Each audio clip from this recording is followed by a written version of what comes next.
like Benson, I'm a who that. I'm a who that. Long as I'm living, I'm a who that. Lose or winning, I'm a who that. Sports Coma, yeah, this is where we do that. Where we do that, where we do that, where we do that, where we do that, where we do that. Boogie like Benson, I'm a who that. I'm a who that. Sports Coma, this is where we do that. Where we do that. Welcome, welcome, welcome. Somebody please better help. Running this thing like Elf. I thank God every day I'm not a felt.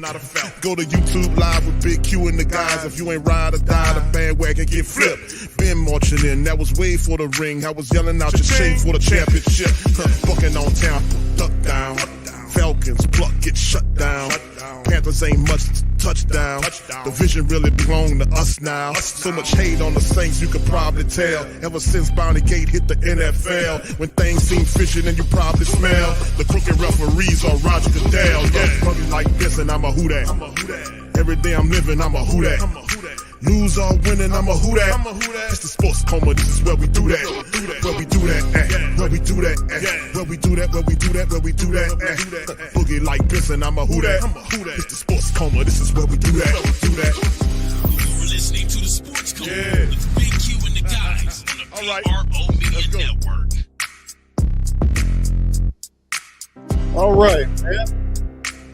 Shout out to Who Dat Nation, man. We in this thing, great think tank, and the entire Who Dat Nation representing.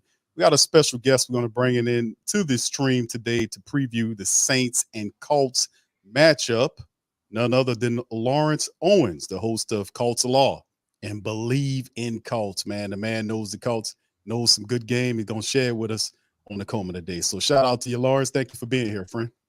Hey, appreciate you bringing me on, man. Always love joining other fans, talking about the NFL in general. It's great to be able to understand what's going on outside of your own team in order to get a better gauge on what your team is, doing right now.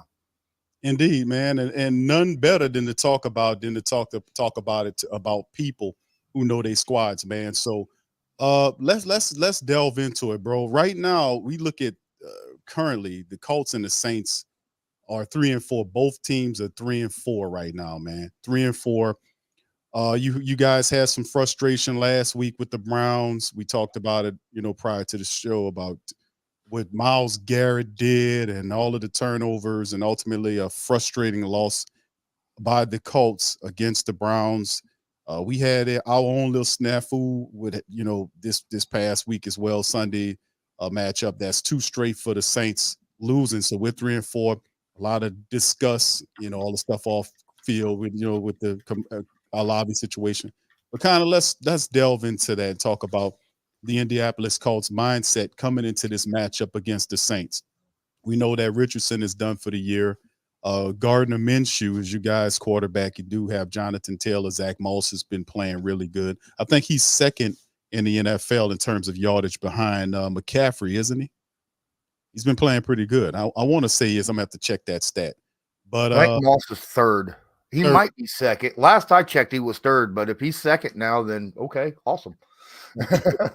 Let's delve into it, Lawrence. Let's get into it, my man. Tell me about the mindset of the Colts coming into this matchup against the Saints, man. How they feeling and what they're trying to accomplish. I know they want to get the W, but that was a real crushing defeat to the Browns last week. Oh, man, it was absolutely crushing all the way across the board. When you beat a team in time of possession, third down conversions, yardage, just every major stat line across the board, and you still lose the game, you got to kind of look and figure out what happened there, right? And, without question, you look at the turnovers, and it's something that the Colts have had problems with the last couple of weeks, is the turnover situation. They had 4 against the Browns. They had 4 the week before against the Jaguars. The Colts have been able to move the football. They're the only team in the NFL right now that have scored at least 20 points in every single game that they've played so far this year. So that's something positive to look at, but you can't win games with 4 turnovers. And that's something that has to be fixed without question. Gardner Minshew's brought it up himself multiple times. The Colts like to really establish their game through the trenches. They have a very good defensive line. They got a very good offensive line. They like to set the tone early in the game, establish their run game, get quick passing game going, and then on defense, stopping the run is a major priority. And they try to get to the passer in the pass game. They try to get to that quarterback by just sending 4 guys. Gus Bradley, his defense is the least blitzing team in the NFL, only blitzing 17.1% of the snaps. However, they're 9th in the NFL in sacks. So that says a lot about this defensive line and how they want to dictate a game. Yeah, that's it. That's really interesting, to be honest with you. And I thought that he probably have a better talking about Coach Gus. I mean, and what he was able to do during his time in the NFL, I thought that he would probably have ratcheted up those blitzes, but that's still a very telling stat to hear they're doing that. So I'm looking at the overall season stats. Let me get them on the screen right here for everybody so you can see them. You can see these stats right here, Lawrence, that you can see the Saints overall, our offense is 17th in the NFL. Mm-hmm. Rush is 22nd. Our throwing pass 12 is scoring 21 in the NFL. Our defense is top 5 overall, 12th against the rush, 4th against the pass, scoring is 7th. The Colts offense, like you talked about it, scoring so many points per contest, overall ranked according to statistics, 10th overall, 9th with the rush, 10th with the pass, tied 6th with the scoring. In the defense is where you look at and you say 22nd overall, 21st against the rush, 19th against the pass, and 30th scoring. So would it be a fair assessment to talk about, if I am a scout and I'm looking at the Colts offense and defense, and I'm saying to myself, what's a good way that I can put up a strategy to defeat those Colts in their own turf? Might try to do something with that defense. Should I throw and run at that defense? That seems to be the weak point on the team. What do you think about that, Lawrence? In all honesty, the weak point on this Colts defense, sometimes stats can be skewed a little bit. Okay. Right. When it comes to the run defense, the Colts have given up 3 runs this year that have ran for 40 or more yards. And that really skews that out. In most general, the Indianapolis Colts defense lead the NFL in tackles for loss. It's how they get in Lawrence, 48 of them? Yeah. Yeah. They've got like 10 more than the next closest team, which is, I Bleav, is Buffalo. Right. Wow. But the problem is, with that being aggressive across that front 7, that opens an opportunity occasionally to get one of those big runs, right? So, I mean, you can't disregard the big run. It's part of the game, but don't expect to go out there and get 5-6 yards of carry every time you take the ball. You got to be able to get the big runs. And the beautiful thing about the Saints is they can do that with Alvin Kamara. So, he's a guy who is very good at making defenders miss him out in the open field. So that's definitely an option, especially if you get him out, on the perimeter in space. You get some toss sweeps or, some running back screens, things of that nature. I feel like you can attack the outside of this defense very well with Alvin Kamara or even Taysom Hill. In the pass game, again, stay on the perimeter. Stay on the perimeter, because our outside cornerbacks are depleted, to say the least, right? We lost Gilmore in the offseason when he asked to be traded, so we traded him to the Dallas Cowboys for pennies on the dollar. Our number 2 cornerback gets suspended for a year for gambling in the NFL. Jeez. Then at that point, our best corner was Kenny Moore, who is a nickel. And our next best outside corner had 177 snaps in the NFL. That's it. And was like a 7th round pick. All right. So Ballard goes out and drafts 3 guys at cornerback. One of those guys is hurt. The other one gets cut. And now our best corner, Dallas Flowers, he gets hurt. He's out for the year with, I Bleav it's an Achilles or something of that nature, or ACL. So really the outside, the perimeter passing guys that you could go to, like Michael Thomas or something, or Olave, whoever it is, that you just get them out on the outside, and you really can get some good yardage down the sidelines. Yeah, that's interesting, man, because the secondary, that's so much going on there, but this is a young team. Mm-hmm. And they're trying to build forward. So a lot of people not expecting the Colts to be world beaters this year. They know that they're building up. It's a process, and they're building to, and it's tied to Richardson, who unfortunately is hurt and done for the rest of the season. So y'all got to take the team into the rest of the season with Gardner Minshew as a quarterback. So Lawrence, let's kind of delve in and talk about your quarterback and your offense per se. Let's start with them. What are your thoughts on Gardner Minshew? Do you guys like what he's doing with the Colts? I mean, how do you feel about Minshew guiding the offense? Mixed feelings. Okay. Massively mixed feelings. When the man is on, he's on. Now he doesn't have a cannon for an arm. He's not Anthony Richardson. He can't launch the ball 70 yards running backwards, right? It's not something he does, but he's accurate. 65% completion percentage so far this season. Does a good job finding the open guy. He's patient. He's mobile. He's not Anthony Richardson mobile, but he's mobile. The only problem is it seems like when he gets he's been doing stuff this year that he's not used to doing, right? And that's turning the football over, and that's so frustrating for Colts fans. In his past, before he came to the Colts, he really didn't turn the football over that much. As a matter of fact, I don't think he had a turnover until the Jacksonville game 2 weeks ago. And now he's got 8 in 2 games. All right, through 3 interceptions and a fumble in the Jacksonville game. Then he had 3 fumbles and an interception against the Cleveland Browns. Now, is that just credit to the defenses? Well, partially, absolutely. But at the same time, how can you have 4 strip sacks, right? You got to be able to hold that ball when you're in the pocket. You got to take better control of that. And that's the biggest problem that we're having right now with Gardner Minshew, is he is putting that ball in harm's way, not keeping it up tight, both hands on it when he's standing in the pocket or moving around, and defenders are able to knock that ball out. So that's a problem that we have right now with him. But as I said, as a passer, he gets through his progressions well. He reads defense as well. He spreads the ball around, giving it to multiple different people.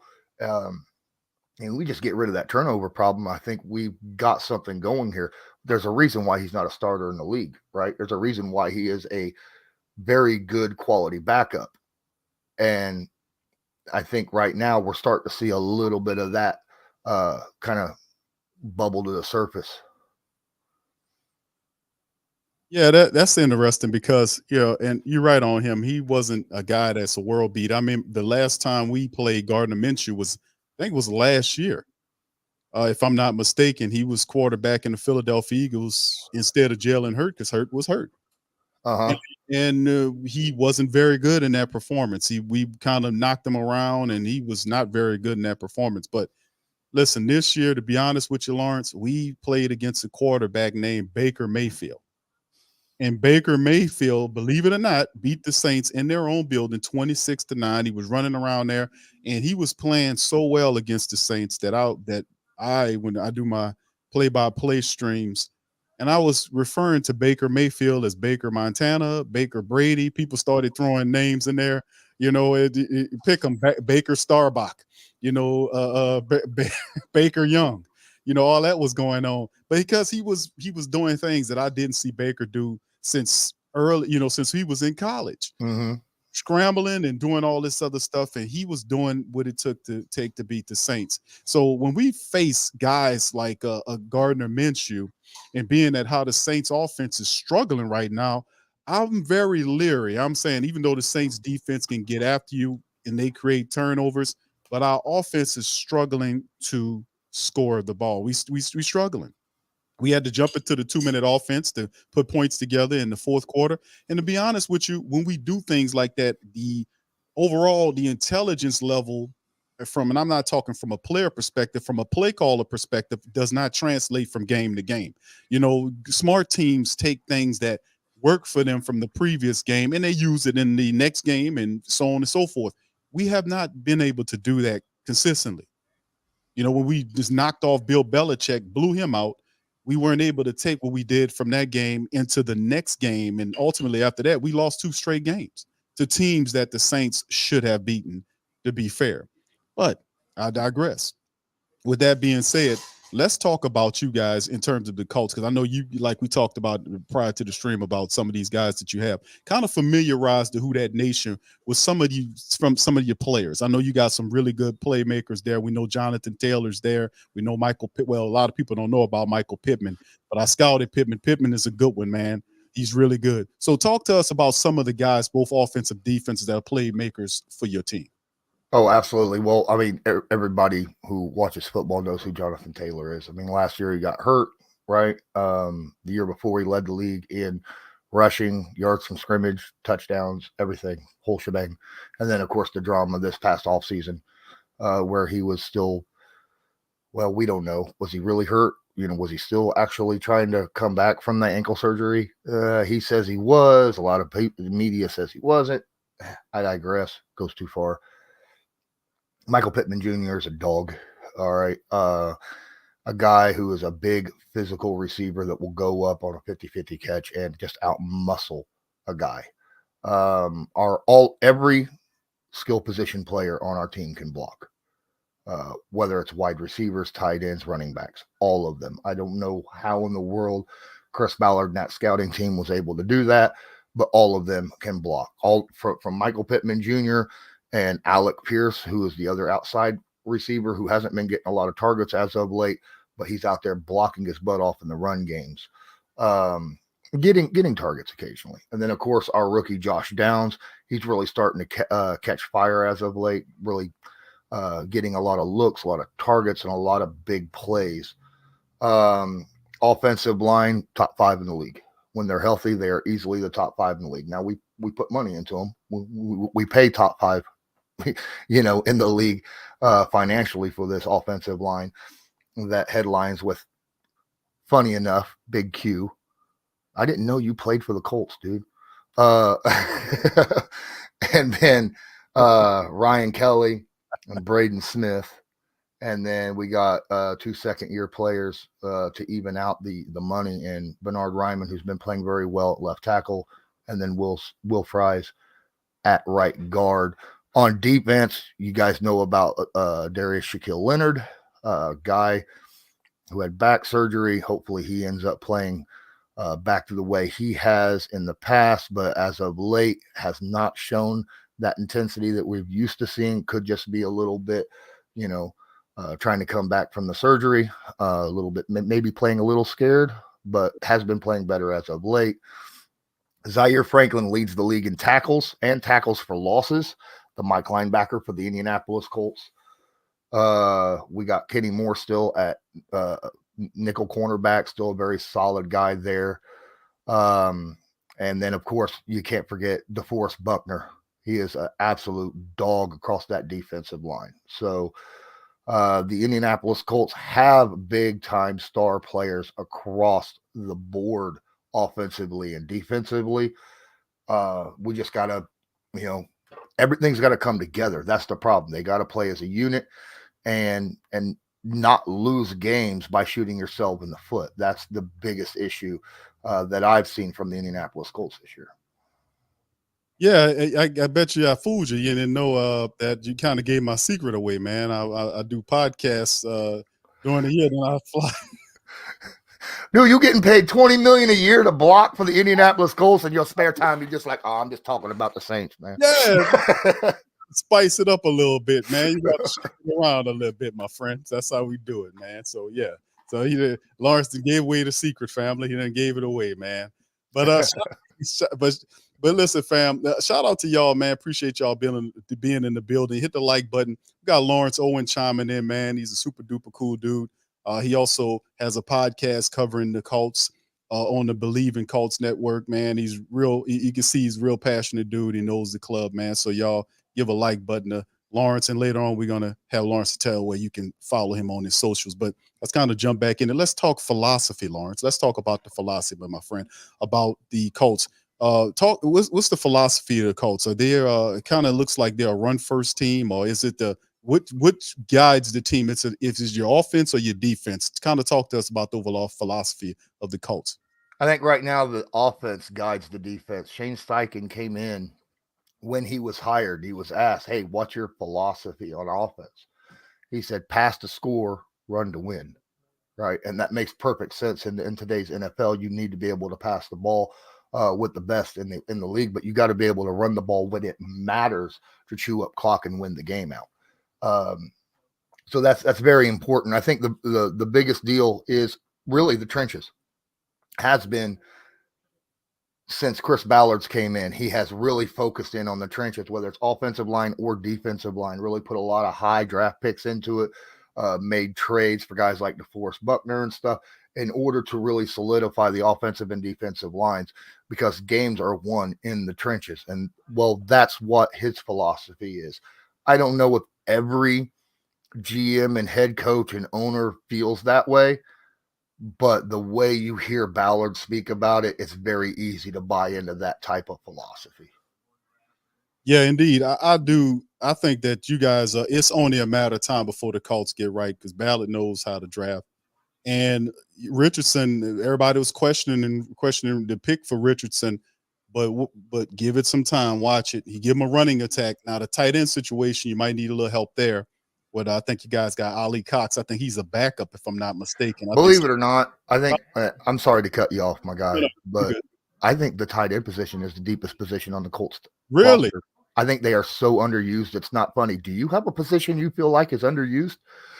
Because the Colts, we have like a lot of really good tight ends. They're just hardly ever used. They're kept into blocks so much, and they're not out there running routes. And that's the problem. There's a reason why we had 5 on the 53-man roster start the season off with. Wow. That is unheard of. Right? Because they couldn't get rid of them because we were so deep. We had so many. They just don't utilize them nearly as much. As of late, we've had some injuries. Jelani Woods is still on IR. He was a really big prospect a year ago. Kylan Granson's been stepping up, but he's had a concussion, so he hasn't played in the last game. Second-year guy who was hurt during his rookie season. The day after I interviewed him at training camp, Drew Ogletree has stepped up and played very well this year. You got Will Mallory, the rookie, 5th round, picked up another big target as a receiving threat at tight end. The Colts have got weapons across the board at tight end. They're just underutilized because the Colts keep them in for blocking as much, if not more, than they do just sending them out there for extra receivers. But if you go watch tape, Colts are sitting in 12, 13 personnel a lot. Yeah, it's interesting. You asked about the underutilization of your tight end room. I feel that same way here. I mean, we have one of the most unique, diverse tight end rooms in the entire NFL. You have Jimmy Graham there. We have Jawan Johnson was hurt this past month, but we'll see if he plays in this matchup. But Taysom Hill is considered a tight end as well. So, I mean, we have some really good, and of course, we have Foster Monroe, who dropped a touchdown in the end zone. He'll rebound. But we do have some very good tight ends, and I agree. Our tight ends are severely underutilized, especially in the red zone, where they can be very critical to our success. Tight ends are matchup nightmares for defenses. Most generally, they're usually bigger and heavier and stronger than the guys that are covering them. If you're going to cover them with a linebacker, they're generally faster than a linebacker. If they're being covered by a corner or a safety, they're usually bigger and taller. Just matchup nightmares generally if you get a good tight end in your room. Why do most teams not utilize their tight ends is beyond me. It's so frustrating, especially when I break down the all 22. Yeah, it is very frustrating to us too, because throughout the season we were looking at guys how Jimmy Graham is not seeing the field enough, and of course, Foster did drop the end zone. I mean, the touchdown in the left corner of the end zone that would tied the game, but outside of that, we are not utilizing our tight ends like we really need to, and that is a big problem that they keep saying that they need to fix. Or we're asking about that every week, but it just all seems to kind of do a Groundhog Day type of thing. It all turns to kind of does the same thing over and over again because our coach feel like he's trapped in a replay of the Groundhog Day, because the only thing he sits up there and says is the same stuff over and over again, to the point where I got to pinch myself to make sure I ain't sleep, because this dude is like stuck in the matrix. He keeps saying the same thing over and over again, and we keep playing the same way over and over again. So I'm like, what's going on here? Wait, so it's crazy, man. Where we are as a team right now is absolutely mind-boggling to me. So if you want, Lawrence, if you want to interject, man, and ask some questions yourself, feel free, friend, before we talk about score prediction, if you want to do that thing. There's a couple guys that I'm curious on the utilization this year by the Saints. Ever since I've been curious. I haven't caught a lot of Saints. I'm gonna be honest with you. I ain't caught a lot of Saints ball this season, being that I've been so busy with other stuff. Right. I did catch 2 games, but both those games were first 3 weeks of the season, and I didn't get to catch much about how Alvin Kamara has been being utilized this year under Dennis Allen. I was wondering if maybe you might be able to kind of fill some of that info in for me. Well, since Elvin's been back from the 3-game suspension early in the year, they've been checking it down a lot to him. What was it? I think it was his second game back. They really utilized him. The Saints, that's the New England Patriot game when they ran 41 times, 100+ yards. Saints just handled a bad Patriot team, blew them out. Ever since then, the Saints have had difficulties using Alvin Kamara in the right way. So in my opinion, I don't think they're using them correctly. They damn sure aren't, because even he speaks to it, and he showed frustration in several different interviews we played here. He made mention of it, how he has to go to Pete Carmichael to ask Pete Carmichael, hey, the guys want to run here. How does Alvin Kamara, arguably one of the best running backs, complete running backs in today's game, a total phenom, and he has to get Carmichael, he has to go to Carmichael for him to run the ball? So absolutely, Lawrence, they're severely underutilizing and to some degree misusing them. I mean, you can either, to me, Alvin Kamara, you have, they just got Jamal Williams back. Kendre Miller was there, but Alvin Kamara is so dynamic. You can move him all around the field. You can decoy him. You can line him up. You can do so many things with Alvin Kamara. They're just not doing it. Not enough anyway, and not consistently enough for it to make a serious impact on the game. So they're damn sure not utilizing them correctly. See, if I remember correctly, Sean Payton, I remember watching Sean utilize him, and I think he kind of put a touch counter on Kamara, around 20 or so, touches a game. But at the same time, he attacked with Kamara. He didn't use him as a safety blanket, right? He attacked with him. He designed plays around him, got him in the running back screen games, and created motion to get holes that were open up for Kamara in the run game, things of that nature. And you can't just let him sit back and be a pass blocker in the passing game and then let him slide out to be a safety blanket occasionally. That's not how you use an Alvin Kamara type guy. There are players out there you can and should use that way. There are a lot of really good safety blankets. I don't feel like Alvin Kamara is a safety blanket. I feel like he is the tip of a gun, right? He is that guy. You want to utilize him to go out there and attack that defense every time that you possibly can. Now, I remember when Sean, like I was saying earlier, was kind of, had him on a counter. Because he attacked with him so much, he would take a lot of big hits, and he was trying to protect him in that aspect as well. So right.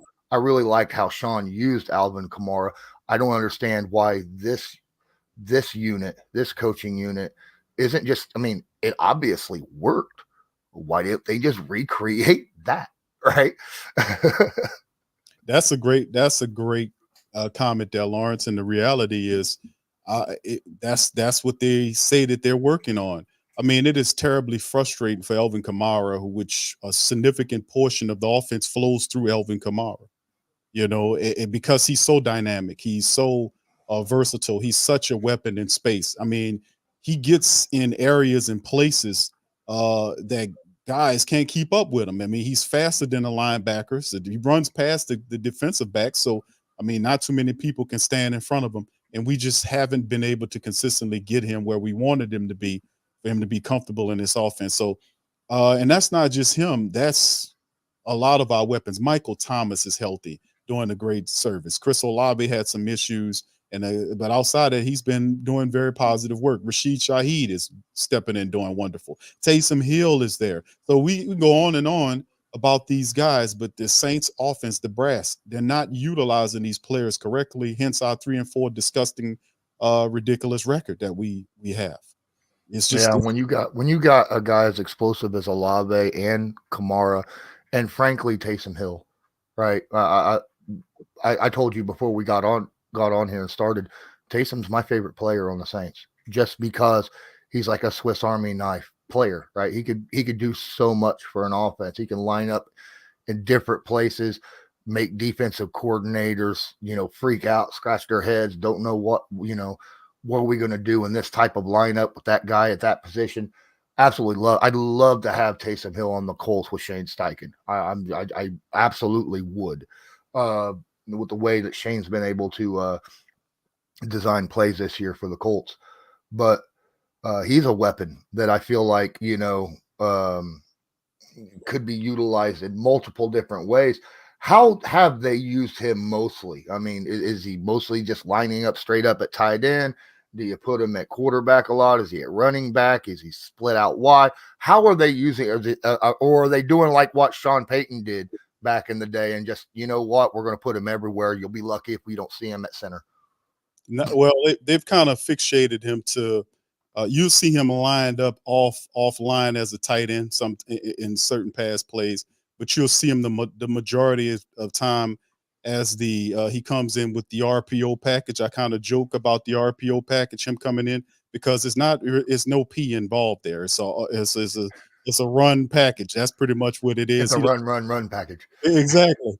And if you get fooled by him in there and you thinking Taysom is going to throw the ball, shame on you. I would love to see Taysom throw the ball more. He had a completion in, I think it was the game before last. He actually had one completion, but he lines up back there and the guy just takes the hell off and he runs over linebackers. He initiates contact with defensive backs.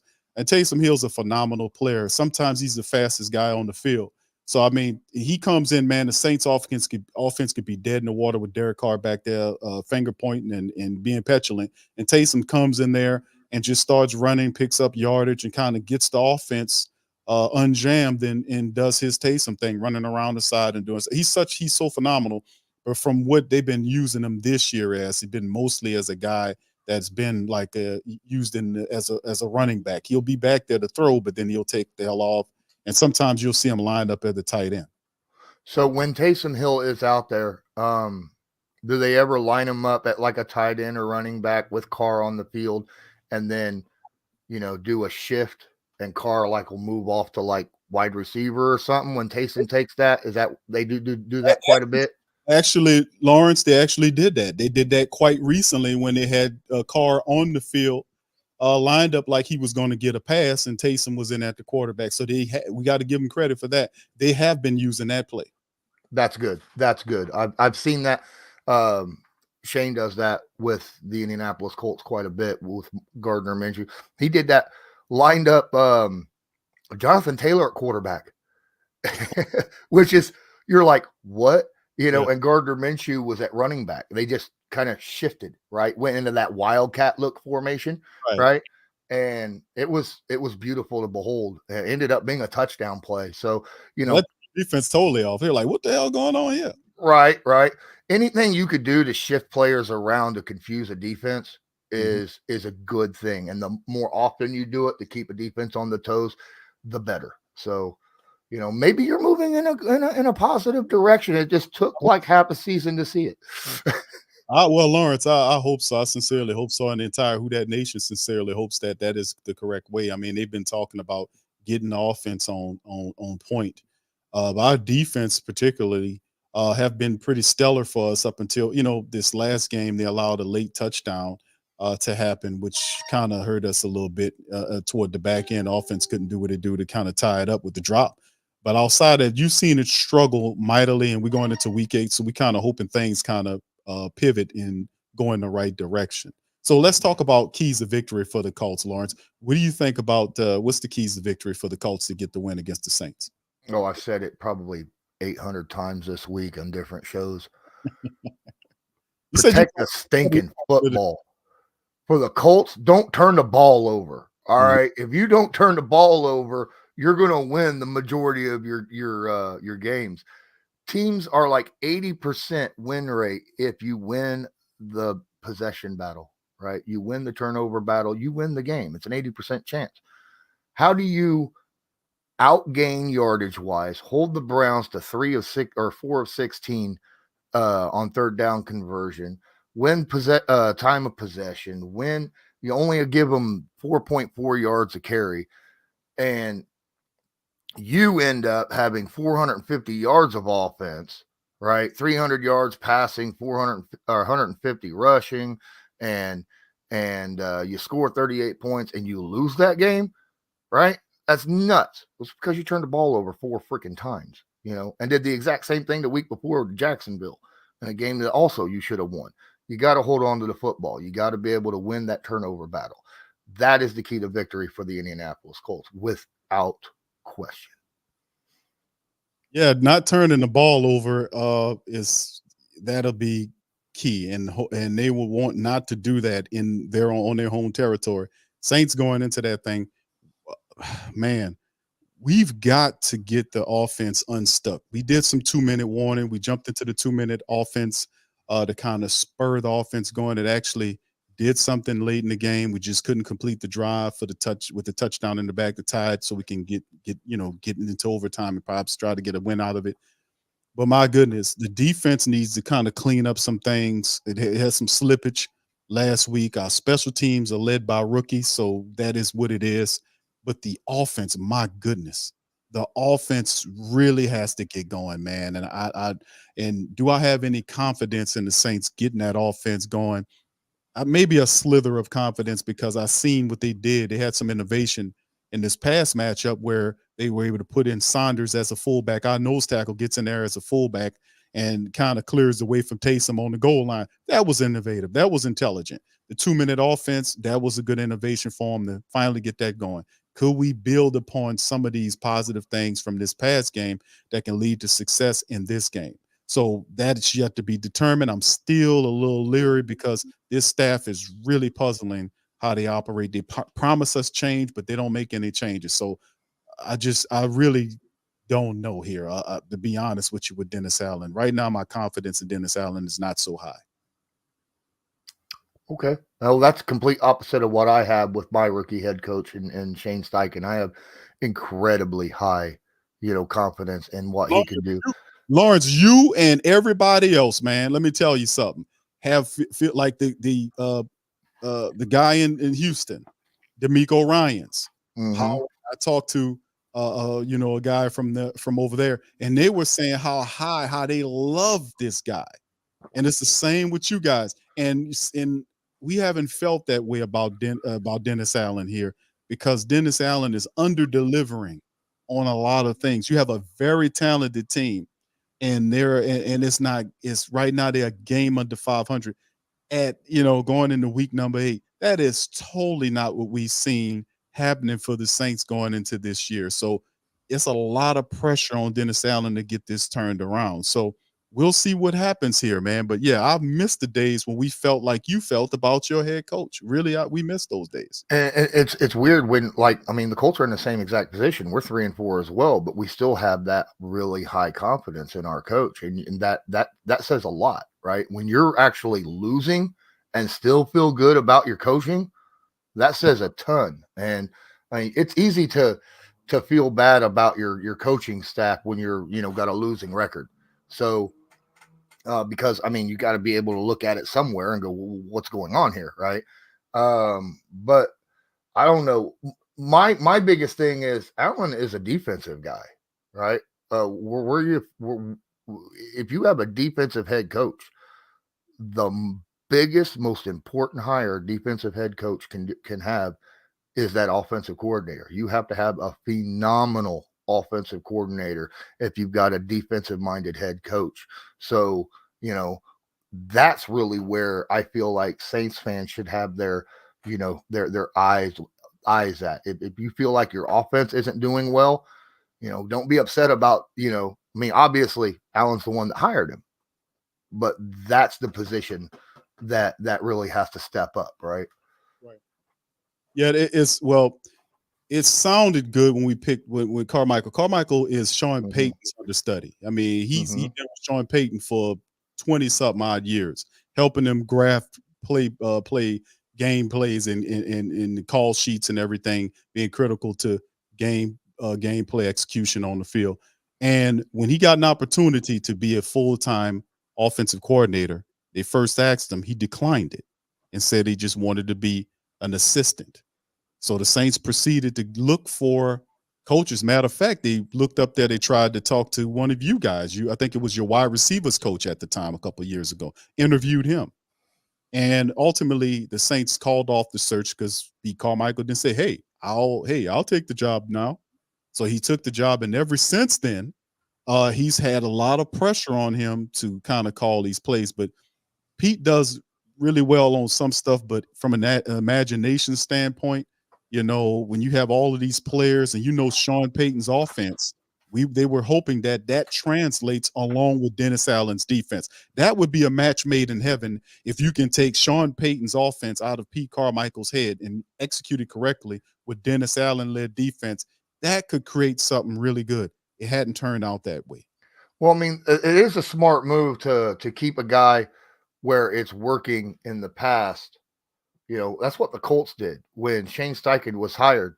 He came over. Gus Bradley was already the defensive coordinator, right, for a year from last season under Frank Reich, and he just kept him around. He said, "You know what?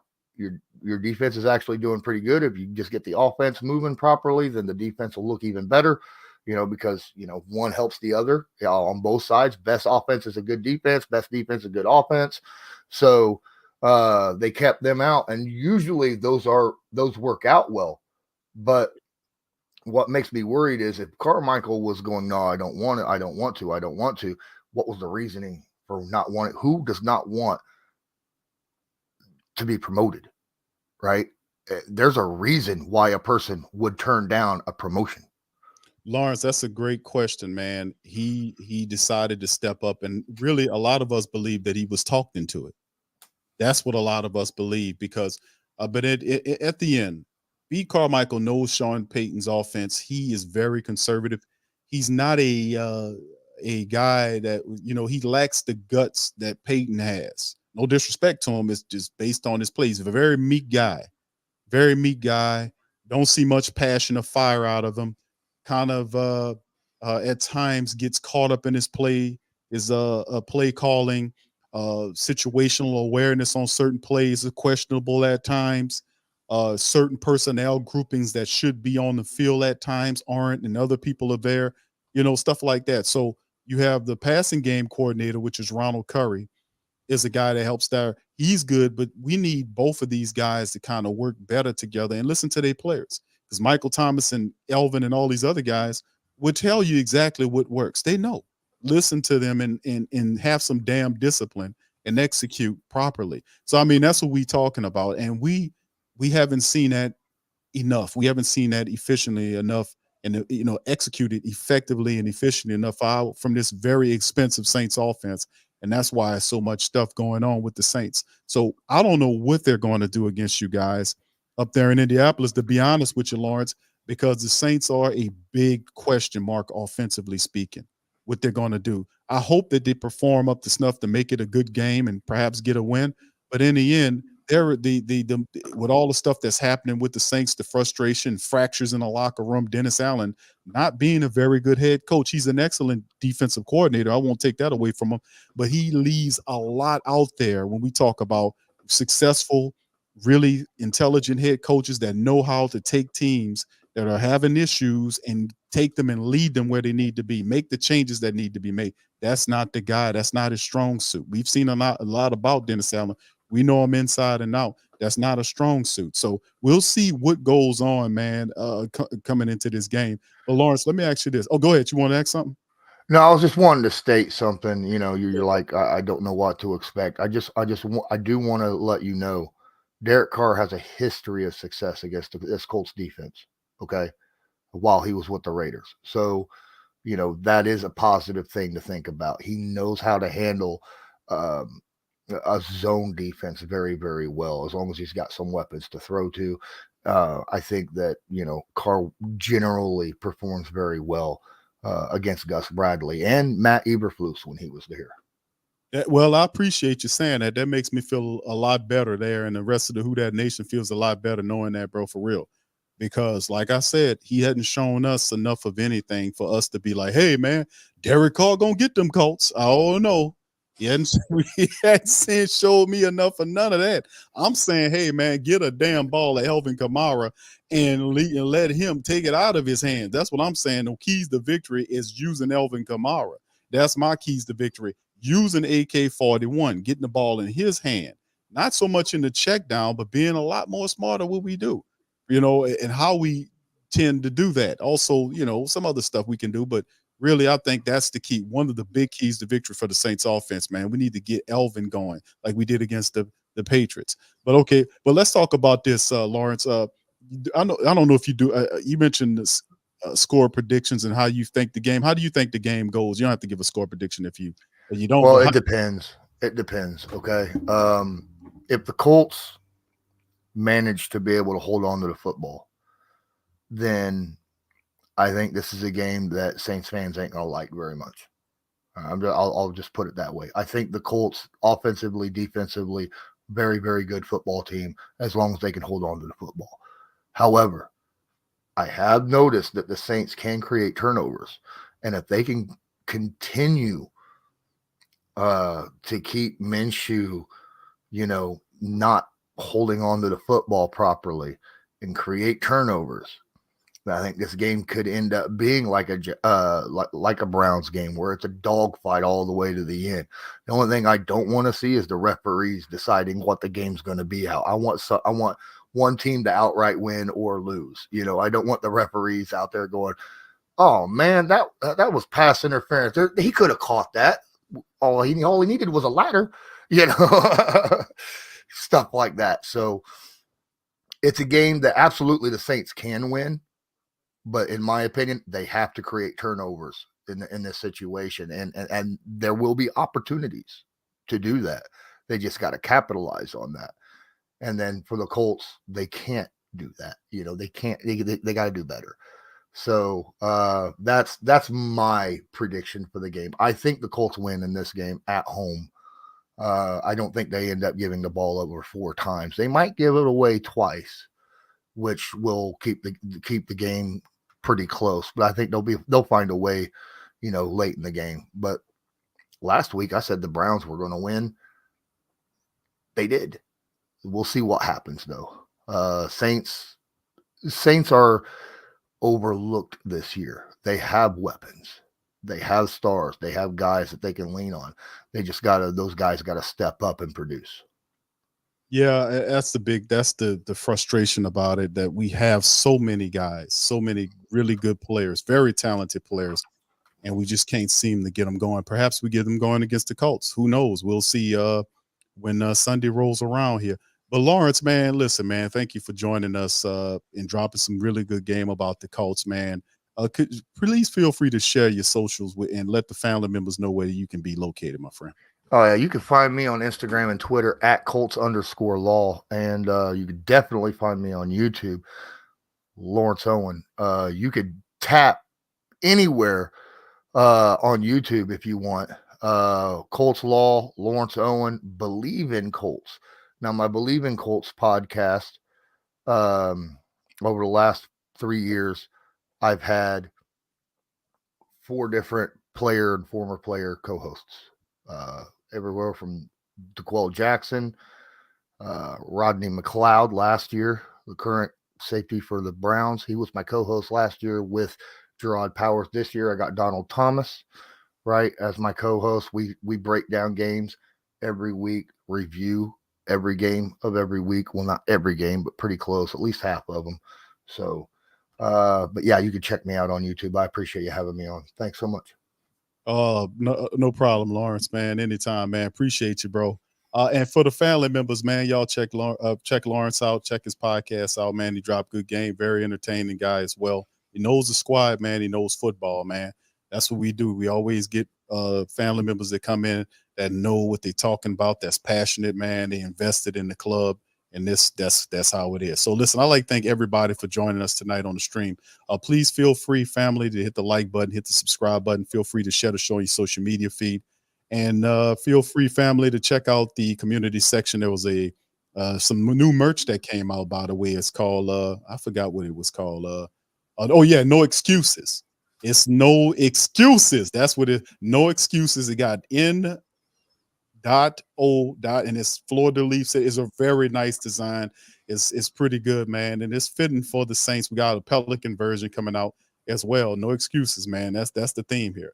But anyway, with that being said, I'm going to get out on that. Listen, I appreciate all y'all kindly, man. And I'm going to holler at y'all on the Friday stream. We'll open up the phone lines and have a call-in show and let you guys talk your stuff and get some of that. Let me know what y'all think about what goes on in the matchup against the Colts up on Sunday. Much love to y'all. I'm going to holler at y'all on the flip side. Peace. Do that to you.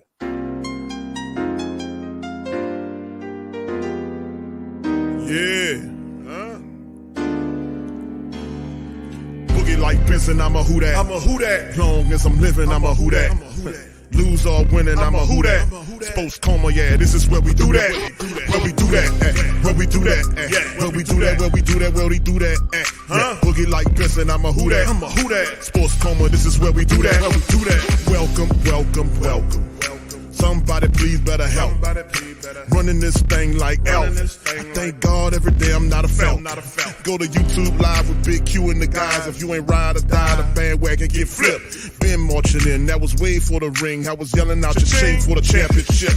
Bucking on town, duck down. Falcons pluck, get shut down. Panthers ain't much touchdown. The vision really belong to us now. So much hate on the Saints, you could probably tell. Ever since Bounty Gate hit the NFL, when things seem fishy and you probably smell the crooked referees or Roger Goodell. Probably like this and I'm a Who Dat. Every day I'm living, I'm a Who Dat. Lose or winning, I'm a Who Dat. It's the Sports Coma, this is where we do that. Where we do that, where we do that, where we do that, where we do that, where we do that. Boogie like this and I'm a Who Dat. It's the Sports Coma, this is where we do that. You're listening to the Sports Coma with Big Q and the guys on the PRO Media Network.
WhoThatDaily.com. That's right, the WhoThatDaily.com. Your one, that's right, the Pro Shop is the platform store where you can go and buy all the latest merch to support the platform. Available at the Pro Shops, we have dozens of hundreds of products available for you and your family. Unisex tees for men and women, hoodies and sweatshirts